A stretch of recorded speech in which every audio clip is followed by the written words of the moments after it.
Let's go. Yo, I'm like an addict, do I gotta have it. I ain't even playing, got a really bad habit. If it moves, gotta grab it, fuse like a magnet. Tervetuloa uudelle videolle. Sain nyt tilattua tuohon Zetato ilma-alustan ohjausjärjestelmän ja säätötangot. Jäädään odottelemaan ja kiva päästä tuommoista hommaa sitten taas tekemään autoparissa. Tää viimeisimpänä tullut Voxy tosiaan meni tuossa aikaisemmin jo kaupaksi. Tää lähtee Kuusamoon asiakkaalle. Se menee kuljetuksella. Inkasen tuosta pesi ja se lähtee sitten tässä joku päivä rekakyydissä sitten eteenpäin. Kävin sen tosiaan kilvittämässä tossa, eli rekisteröitynä Suomen tieliikenteeseen sitten myydään auto.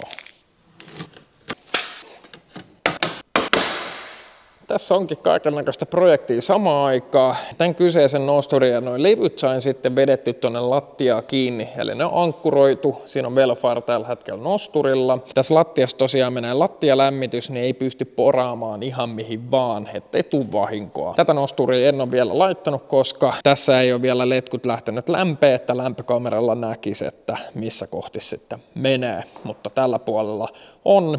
Ja sitten tuossa markin yläpuolella teline löysi paikkaansa.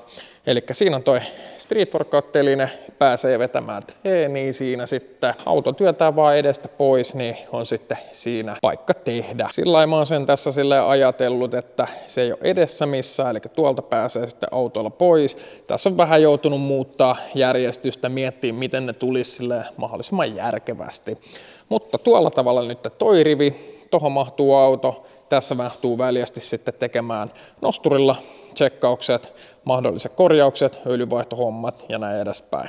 Mitä tähän Welfareen tehdään, niin siinä toi vesipumppu alkoi vähän rohisee ja sen vesipumpun vaihto tässä olisi edessä. Pumppu löytyi aika äkkiä, pari päivää meni, niin tuli ihan toimitettuna sitten tänne työpaikalle. Samaa 3,5 litrasta V6-moottoriahan on siis Toyota Crownissa esimerkiksi, niin siinähän se on helppo vaihtaa, se on heti tuossa niinku keulilla edessä ylhäällä. Mutta tässä tila-autossa se on, katsotaan miten hyvin tuosta näkee, se on 90 astetta toistepäin siinä, eli vesipumppu on sitten täällä renkaan puolella ja se on aika ahtaassa paikassa. Mutta tuossa on toi hihnapyörä niinku irrotettu, se ei mahdu siitä ulos, eli mä joudun ottamaan moottorikannakkeen tuolta irti ja sitten joko nostamaan tai laskemaan konetta, että ton pumpun saa sitten tuosta veke ja ton hihnapyörän. Tuo pumppuhan on aika iso, että tosta se menee tuonne. Voidaan tuossa vilkaista, kun avataan se tuosta paketista, että minkä kokoinen se pumppu oikein on. Ihan orkkispumppu kyseessä, Haisinin valmistama. Olikohan toi joku 110-115 euroa toimitettuna, ettei paha hintainen. Ja löytyi heti Suomesta varastosta. Tässä on itse nämä tiivisteet ja pumppu onkin sitten täällä. Elikkä semmonen möhkäle siellä sitten on ja tää pitäisi saada mahutettua sieltä ulos.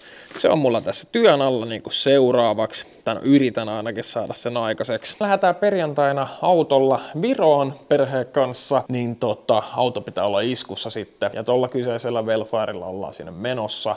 Perjantai lauantai pidetään liike kiinni, sunnuntai tullaan backiin ja maanantaina sitten taas töiden kimpussa. Yritän tässä työpäivän aikana, jotenkin ehkä ehtii, jos en ehdi, tuun illalla sitten tekemään.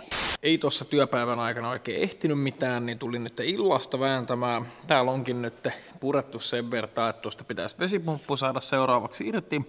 Moottorikannake otettu täältä pois ja purettu sitten tarvittavat. Noin, kyllä se mahtuu tulemaan. Täällä on toi hihnapyörä irrallaan, koska se ei mahtunut erikseen tulemaan sieltä sivulta sitten pois. Niin se pitää asentaa sitten tuolla. Mitä mä oon videoita kattonut, niin jengi on vaihtanut aika myöhäiseen aikaa. Eli silloin, kun toi on niinku oikeasti tosi väliä. Pitää siis pientä rohinaa. Kuulee, kun on käynnissä. Ääntä oikein tälleen saa esillä, mutta tossa tuntee semmoisen pienen sivuttaisvälyksen. Mutta ei siinä oikeastaan muuta kuin tää kasata sinne paikalleen.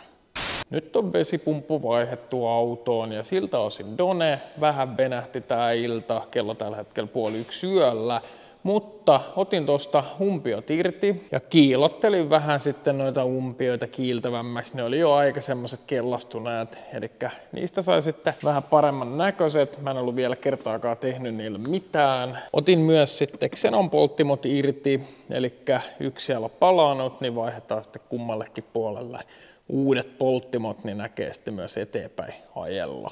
Polttimot todennäköisesti käy hakemassa sitten huomenna kaupasta ja ajatus oli nyt vaihtaa sitten öljysuodatin kanssa samalla. Aika lailla 9 tonnia tuolla on nyt rullattu ja 10 tonnin välein on yrittänyt sitten vaihdella noita öljyjä. Voisi mennä kotiin vähän syömään jotain ja sitten nukkumaan ja huomenna uusi päivä. Lyödään tää Toyota Progress tulille. Tän voisi käyttää huomenna aamulla sitten rekisteröintikatsastuksessa. Se saa siinä hetken aikaa lämmetä. Ehtii nuo ikkunat siitä sulaamaan sen aikaa, kun mä tosta heitän takkia päälle ja laitan kamat nippuun.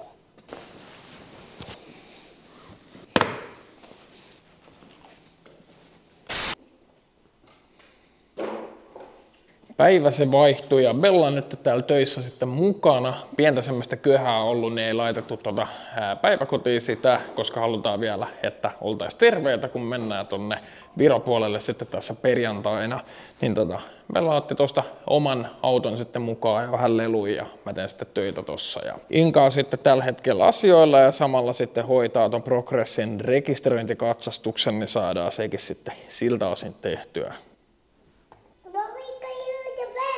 Joo, päästään se nyt vahinko käymään. Elikkä mulla on tosiaan lämpökamera. Mä sain tänne lattialämmityksen. Tää keskiosaa päälle, että näkee missä pizzaan ne saatanan putket tuolla menee. Laitoin reijät sillä lailla, että se on tuolla välissä. Ei mitään, siinähän se yksi sitten osu putkea.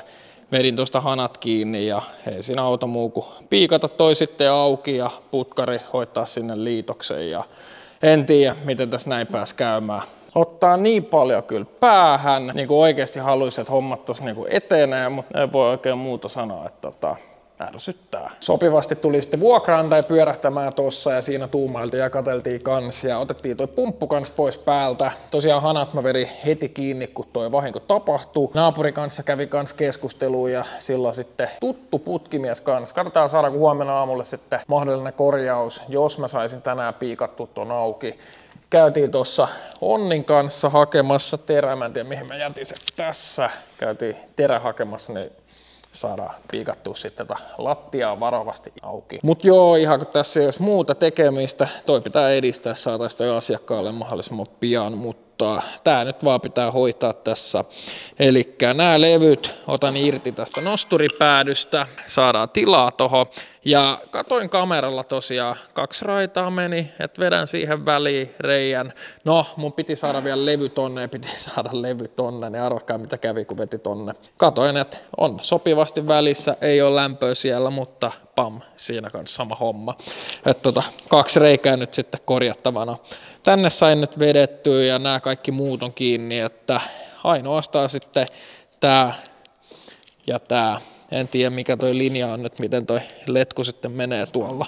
Mutta ei auta muu kuin hoitaa ne kuntoon ja saada levyt sinne sitten paikolle. Eka piikata, putkari hoitaa se kuntoon, sen jälkeen valata ja laittaa noin paikollaan, niin on hoidettu. Semmoiset pikkutyöt tähän kaiken homman päälle.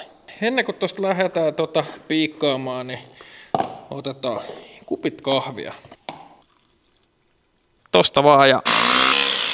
No niin, nyt on täällä piikattu tosiaan reijät auki, elikkä siellä itse yksi putki suoraan linjalla ja tässä toinen putki.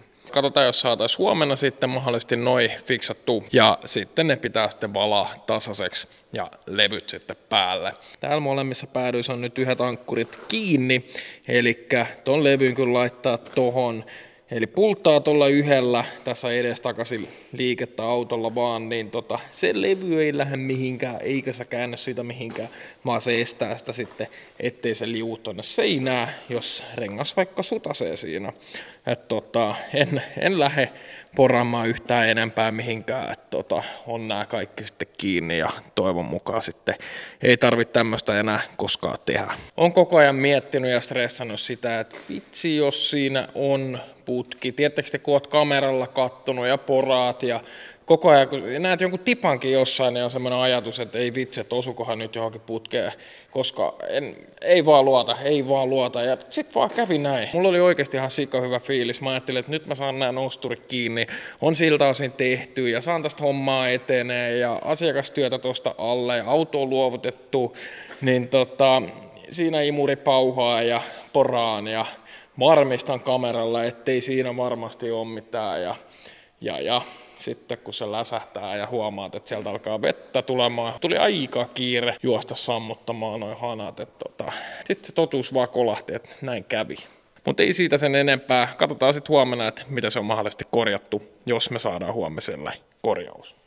Sain tässä Velfireen tosiaan sitten öljyt kans vaihettua ja laitoin sen nippuun. Tosiaan nyt on vesipumppu vaihettu, jäähdytin nesteet siinä samalla ja moottoriöljyt suodatin tuli vaihettua. Nyt pääsee tällä rullailemaan ja sitten itse viikonloppuna tällä sinne Viropuolelle reissuun. Nyt ei kuulu enää semmoista pientä rohisevaa ääntä. Molemmat Xenon polttimot sitten vaihoi kans tähän, eli siellä on sitten uudet polttimot paikallaan. Mut joo, semmonen päivä takana, että en herättäessä niinku ihan osannut odottaa tämmöistä päivää. Uusi päivä ja putkimies tosiaan kävi hoitamassa sitten nää kuntoon, eli ne on fiksattu nyt taas niin sanotusti lämpöä tuvassa ja tähän sain sitten TT-Thermon laitettu tuonne konehuoneen puolelle ja Defan lämpäripaketti sinne on asennettu. Siellä on sitten sisätilan lämmitin ja on sitten varusteltu sovitusti tää auto. Ja mä lähden tänään sitten ajamaan tuosta Benkun joulujuhlien jälkeen tonne Mikkeliin. Se on semmonen puoliväli asiakkaan kanssa ja tulee sitten vaihtoauto ja tuun siellä sitten backiin. Ennen puolta yötä aika lailla kotona, saa sen hoidettua alta pois ja on kiva lähteä sitten reissun päälle, kun tietää, että ei ole niin kuin keskeneräistä hommaa heti hoidettavana, että pitäisi heti maanantai-aamun lähteä sitten vaihtelemaan autoja, niin saat on hoidettu pois ja vaihtoauto sitten vielä sovittu eteenpäin. Tosiaan kilahti äsken viesti, että paketti olisi postissa, käydään hakemassa sen ja katsotaan, että mitä sieltä oikein tulikaan. Tulin justiinsa tosiaan Mikkelistä, kävin viemässä sen auton sinne, se lähti Lapinlahteen jatkaa matkaa, eli puolivälissä sitten asiakkaan kanssa treffattiin ja vaihdettiin autot.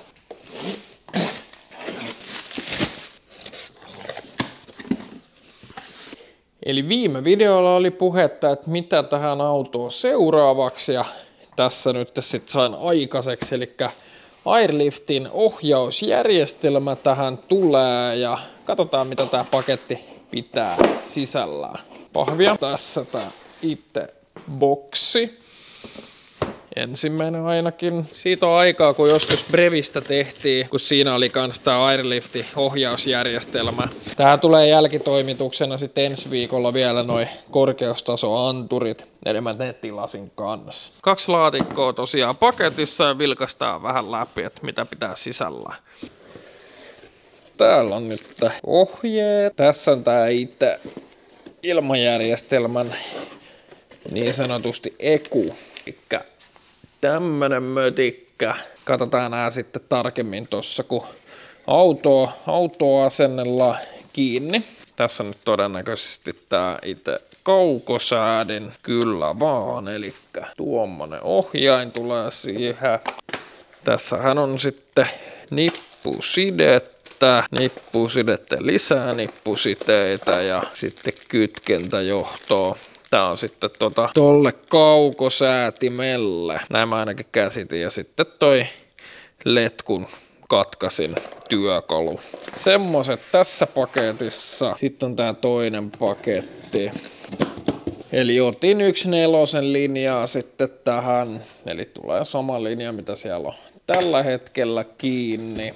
Tässä on sitten itse johtosarja, releet sun muut. Täällä on sitten näitä liittimiä ja muut tarvikkeet. Semmoiset tarvikkeet sitten tässä itse paketissa. Tosiaan ensi viikolla tulee sitten noi tasoanturit, eli joka nurkkaa tulee sitten anturit, josta se ottaa sen korkeuden, eli se ei mene pelkästään sen paineen mukaan. Mä jäin itse kaipailemaan sitä silloin Breviksessä, että se oli vaan pelkästään paineen mukaan. Mä olisin halunnut päivittää sen sitten että se ottaa sen tunnistimen mukaan sen korkeuden, niin ei tarvitse aina sitten pohtia ja miettiä, että mikä se korkeus niin kuin on, vaan se ottaa oikeasti tismalleen tasan tarkkaan siihen, että mikä siellä on niin kuin anturissa se muisti. Mutta sitä olisi ajatus lähteä sitten päivittämään heti, kun löydän sopivan raon jostain illasta. Alkaa olemaan video pikkuhiljaa purkissa. Erityisen iso kiitos, kun jaksaa katsoa video tänne loppuun asti. Tykkää videosta, jos tykkäsit, heitä kommenttikenttää, jos jäi jotain mielen päällä, ja hei, laita kanava kanssa tilaukseen. Nähdään taas ensi videoparissa, ja tältä erää, moi!